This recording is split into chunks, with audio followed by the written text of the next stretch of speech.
বারাসাতে খাদ্যমন্ত্রীর হাত ধরে শুভ উদ্বোধন হয়ে গেল মৈত্রী সংঘের দুর্গাপুজো।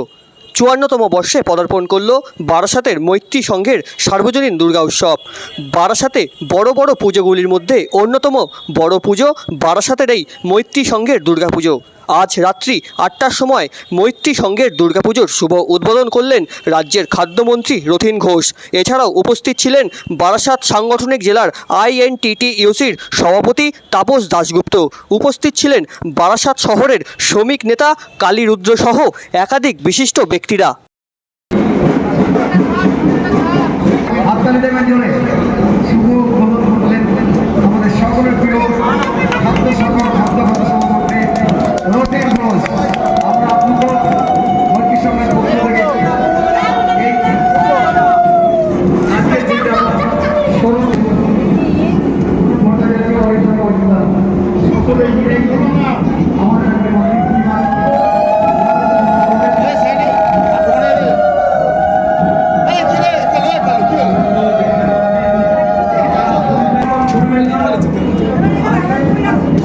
থালাটা সরান না, থালাটা সরান।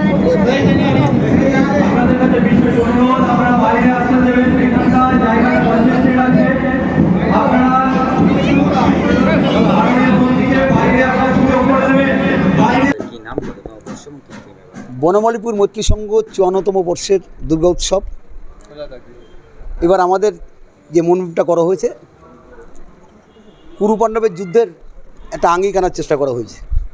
আমরা সকলে জানি যে দ্রোণাচার্য এবং ধৃষ্টদ্রুম্ন কৌরব এবং পাণ্ডবের দুই সেনাপতি যখন যুদ্ধে রত হলেন, যুধিষ্ঠির গান্ডীব রেখে যখন বললেন যে কাদের হত্যা করতে চলেছি আমরা, এ তো আমার পরিবার, ভাই, ব্রাদার সমস্ত, তখন শ্রীকৃষ্ণ বলেছিল একটা কথা যে কেউ করো না, সবই আমার।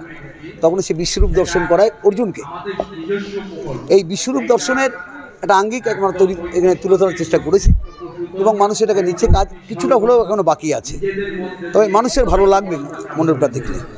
মূর্তিটা পৌরাণিক মূর্তির আদলে তৈরি করা হয়েছে, পৌরাণিক আমল, মানে আজ থেকে প্রায় ৫০০ বছর আগের। আমরা মূর্তি দেখে, মানে ছবি দেখে মূর্তিটা বলেছিলাম, ৫০০-৭০০ বছর আগের একটা মূর্তি গড়ার কথা বলেছিলাম। শম্ভুপাল তার মিত্র ছিলেন। আমাদের মূর্তি ভালো লেগেছে, মানুষ বিচার করবেন কেমন হয়েছে মূর্তি। এখানে প্লাইউড আছে, ম্যাক্সিমাম প্লাইউডটা এখানে রয়েছে। তারপরে একটা ওই কড়ি জাতীয় জিনিস আছে, কাঠ আছে, কিছু কাপড়ের অংশ আছে, ম্যাক্সিমাম প্লাই দিয়ে তৈরি। কালী রুদ্র।